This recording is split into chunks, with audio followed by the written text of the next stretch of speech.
आम्ही भारताचे लोक भारताचे एक सार्वभौम समाजवादी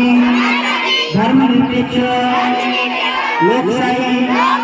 गणराज्य घडविण्याचा व त्याच्या सर्व नागरिकांस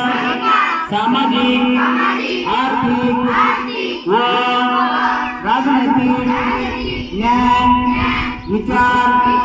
अभिव्यक्ती विश्वास श्रद्धा व उपासना यांचे स्वतंत्र पद्धती व संधीची समानता निश्चितपणे प्राप्त करून देण्याचा आणि त्या सर्वांमध्ये व्यक्तीची प्रतिष्ठा व राष्ट्राची एकता आणि एकात्मता यांचे आश्वासन देणारी बंधुता प्रवर्तित करण्याचा संकल्पपूर्वक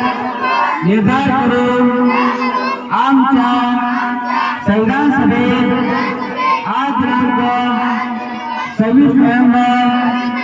1949 रोजी याद्वारे हे संविधान अंगीकृत आणि अधिनियमित करून स्वतः अर्पण करीत आहोत।